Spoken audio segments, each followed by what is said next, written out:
बहुत धन्यवाद।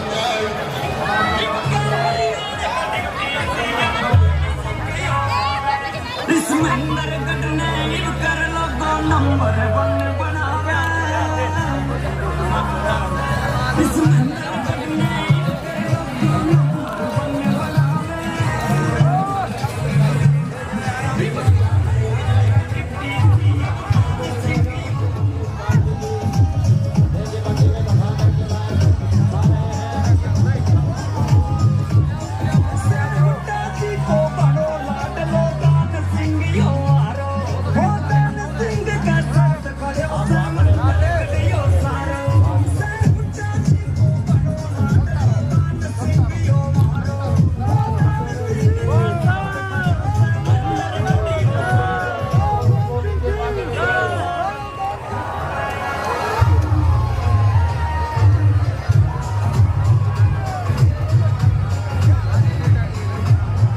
जोरदार तरीके से मान सम्मान रावदान सिंह जी का मैं आगे कर दो, इनको आगे ले जाओ।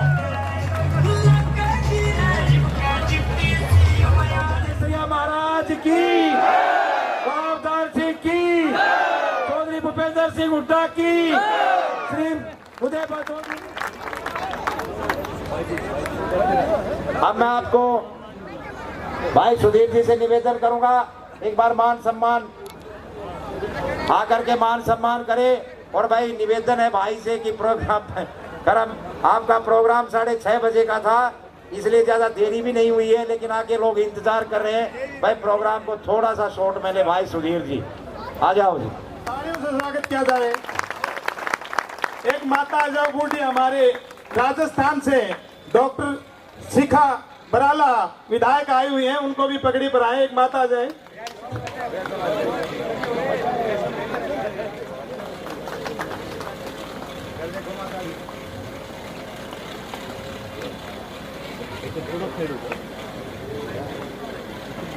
अब मैं आपको सिंह जी के लिए वोट की अपील करने के लिए मैं बहन जी का, विधायिका का यहाँ पहुँचने पर पूरी गांव बस्ती की तरफ से आपका हार्दिक अभिनंदन और हार्दिक स्वागत करता हूँ।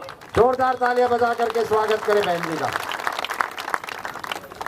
आपके विधायक रावदान सिंह जी, सभी नेतागण, हमारे बड़े बुजुर्ग, युवा साथी, महिला शक्ति और प्यारे बच्चों, आप सभी का अभिनंदन। दूर से आई हूँ, राजस्थान से, ज्यादा दूर भी को नहीं, पड़ोस है, रोटी बेटी को रिश्तो है, समझो छो। तो रोटी बेटी को रिश्तो है, अब तो मान सम्मान थे दे दियो, अब किम मांगूंगी बताओ। भाई साहब गले वोट, और वोट 5 तारीख ने कौन से निशान पर, एक बार बता दो सब। और हाथ पर क्यों देना है? देखो आप भाई साहब को जानते ही हो, जमीन से जुड़े व्यक्ति हैं, आदमी से जुड़े व्यक्ति हैं, आप डायरेक्ट अपनी बात उनको कहते हो। तो मैं तो यही कहना चाहता हूँ आपसे कि हमने जो शुरू से एक लाइन लगाई और उसके अंदर आपने हमारी हिम्मत और हौसला दिया, लेकिन जो पिछले 10 साल का राज आपने देखा, जब भारतीय जनता पार्टी सत्ता के अंदर आई है, और इससे पहले 10 साल की आपकी कांग्रेस की सरकार थी। 10 साल जब कांग्रेस की सरकार थी तो हर व्यक्ति खुशहाल था, हर व्यक्ति को अपने काम के लिए रुचि लगती थी, कानून व्यवस्था ठीक थी, इन्वेस्टमेंट बाहर से आ रहा था औद्योगिक विकास के लिए, और आम आदमी समझता था कि हमारा जो जीवन है वो जीवन स्तर ऊंचा बढ़ता हुआ जा रहा है। मैं समझता हूँ जितनी यूनिवर्सिटी हमारे टाइम पे खुली, एक यूनिवर्सिटी उसके बाद में नहीं आई। IIM आई तो हमारे टाइम पे आई, और उसके बाद में ये आपका न्यू जो नारनौल के अंदर जो आयुर्वेदिक मेडिकल कॉलेज खोला गया तो वो हमारे टाइम पे खोला गया, और फिर राव वीरेंद्र सिंह के नाम से इंजीनियरिंग कॉलेज जैनाबाद में खोला तो कांग्रेस के टाइम पे खोला। और एक नहीं 4 यूनिवर्सिटी शुरू दीजिए आप।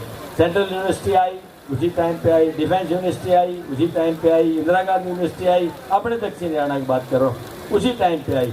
और एक लूला गाँव के अंदर आपने देखा होगा कि वहाँ पर एक सेंटर दिया है महिला विश्वविद्यालय का, जो अल्टीमेटली वो भी विश्वविद्यालय में कन्वर्ट होगा, क्योंकि जैसे इंदिरा गांधी यूनिवर्सिटी रेवाड़ी कन्वर्ट हुई है उसी तरह से वो भी कन्वर्ट हो जाएगी। यानी 4 विश्वविद्यालय आपके क्षेत्र में, उससे पहले एक नहीं। और भारतीय जनता पार्टी के राज के अंदर एक भी कॉलेज बता दीजिए आप, यूनिवर्सिटी में तो छोड़े आप, कॉलेज बता दें। और अपने क्षेत्र के अंदर 8 प्राइवेट कॉलेज और 2 गवर्नमेंट कॉलेज, ये तो अपने आने के बाद 4 पे ITI थी, एक पहले थी, 3 ITI उस टाइम पे ये अपने राज्य के अंदर आई। इनमें से एक बता दें, एक ITI का सेंटर दिया हो। यहाँ तक कि हमने किसान मॉडल स्कूल नागरसरोई में बनाया, 10 एकड़ जमीन दे दी, बिल्डिंग बना दी, उसको चालू नहीं कर पाए कि वो किसान मॉडल स्कूल नहीं चालू कराना चाहते थे। आज भी वही बिल्डिंग यूं की यूं खड़ी है। बहुत बार हमने रिक्वेस्ट किया विधानसभा में कि आप बिल्डिंग खड़ी हुई है, सरकार का पैसा है, गांव ने जमीन दे दी है, मुख्यमंत्री महोदय इसमें कोई भी संस्था खोल दे ताकि हमारे इलाके के लोगों पॉलिटेक्निक खोल दे, डिग्री कॉलेज खोल दे, लेकिन कुछ न कुछ संस्था उसके अंदर चलाए, लेकिन एक नहीं आया। क्यों? क्योंकि उनकी मंशा नहीं थी आपको कुछ भी देने की, इसलिए उनका नकारात्मक रवैया रहा। आज आप समय आ चुका है जब आपको इसके ऊपर एक एक बात के ऊपर सोचना है। और अगर आप चाहते हैं कि वाकई में सेंट्रल यूनिवर्सिटी के बाद में हमारा विकास हो, तो भाई मेरी सबसे पहले मांग है, जो अपने इलाके में सबसे ज़्यादा अपने गांव को फायदा होगा वो IMT खुडाना का होगा, जिसके लिए हम प्रयास करेंगे, ये मैं चाहता हूँ। दूसरा, मेडिकल कॉलेज इसके अंदर इंक्लूडेड यूनिवर्सिटी के अंदर, लेकिन इस सरकार ने अपने ढीले रवैये की वजह से उसे ठंडे बस्ते में डाला हुआ है। मैंने एक बार नहीं अनेकों बार उनके लिए कह दिया है, बार बार में परस्यू करते हैं, वो लेटर हमें लिख देते हैं, हम लेटर उनको लिख देते हैं, लेकिन हमारा प्रयास है कि हर हालत के अंदर वो मेडिकल कॉलेज हमारा बनना चाहिए। तीसरा, एक और बात है, जिले का नाम महेंद्रगढ़, हेडक्वार्टर है नारनौल, तो ये आम आदमी को, खासतौर पे हरियाणा में इस क्षेत्र के लोगों को इस बात की चिंता रहती है कि हमारा भी जिला महेंद्रगढ़ है, यहीं क्या यहीं होता तो हमें अच्छा लगता, लेकिन उस समय हमारे आधे ऑफिस को शिफ्ट कर दिया गया और आज टोटल हेडक्वार्टर जो है नारनौल में बना दिए गए। उनको शिफ्ट करने से बेहतर ये है कि हम दूसरा जिला बनवाएं।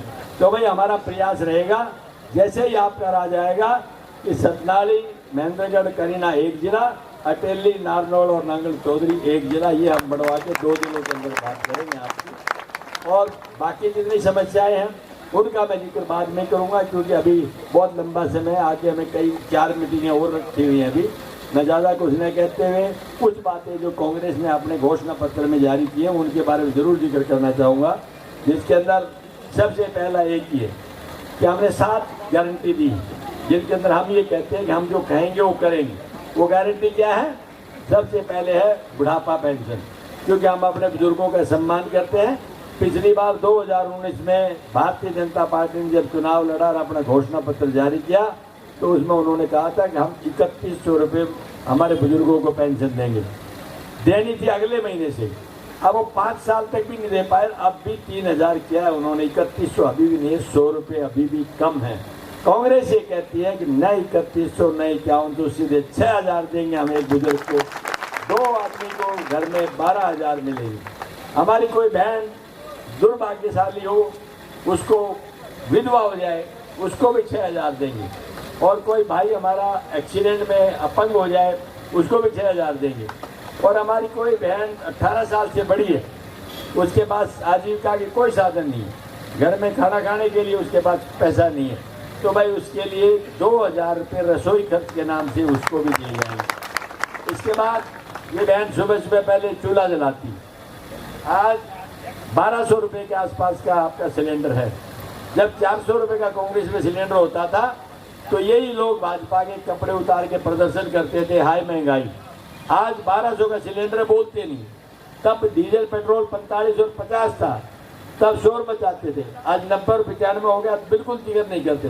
तो हम ये कहना चाहते हैं कि हम आपको 500 रुपये में सिलेंडर देंगे, आपको कोई दिक्कत इसके अंदर नहीं आएगी। तीसरा, आपकी बिजली 300 यूनिट बिजली आपको फ्री दी जाएगी, जिस पर आपको कोई चार्ज नहीं लिया जाएगा, पूरा 300 यूनिट पहले फ्री में दी जाएगी आपको।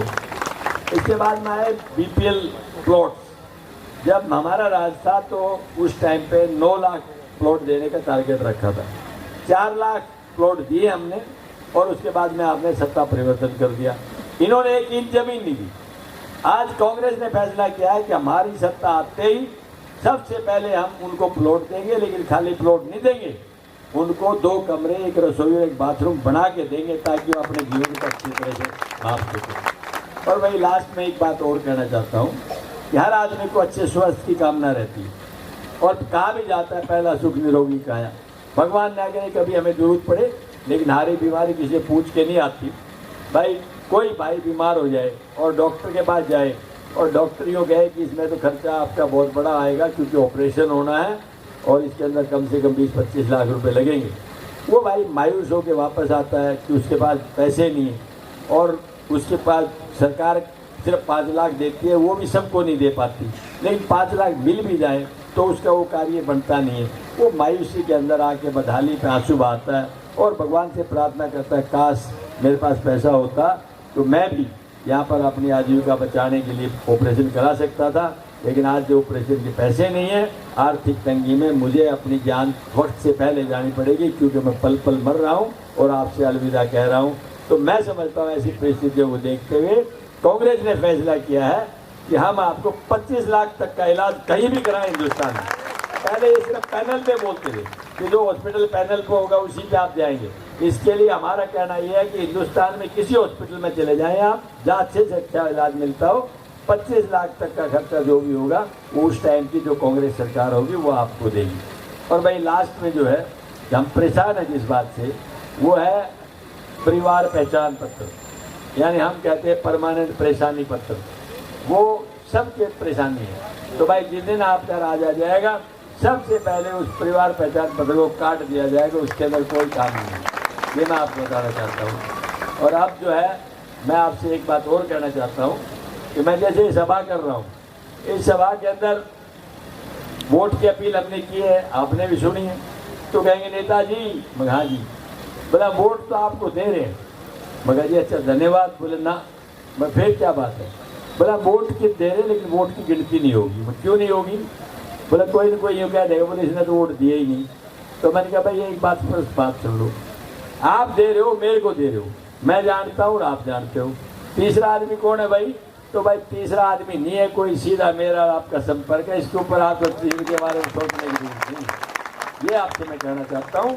इन शब्दों के साथ बाबा केसरिया की महान नगरी को मैं धन्यवाद करता हूँ और आशा करता हूँ कि आपका जो पुरानी प्रतिष्ठा रही है और जो प्रयास आपने किए हैं, मैं गारंटी से कह सकता हूँ उसी भावना से, उसी तरह से मांडोला गाँव के भाई सोचेंगे कि आने वाले समय में हमें किस तरह की राजनीति करनी है। इस क्षेत्र का भला, इन लोगों का भला, हमारी ये बहन बेटियां हैं इनका भला अगर कोई हो सकता है तो कांग्रेस के राज में हो सकता है। सरकार आपकी 101% आ रही है और आप उस सरकार की हिस्सेदारी लेंगे, ऐसा मैं आपसे महसूस करता हूँ। इन शब्दों के साथ आपने जो हमें ये पगड़ी पहनाई है उसके लिए मैं आपका शुक्रिया अदा करता हूँ और विश्वास दिलाता हूँ कि हम आपकी इस पगड़ी के मान सम्मान को हमेशा की तरह से ऊंचा करके रखेंगे, नीचा नहीं होने देंगे। आप सबका बहुत बहुत धन्यवाद। जय हिंद, नमस्कार।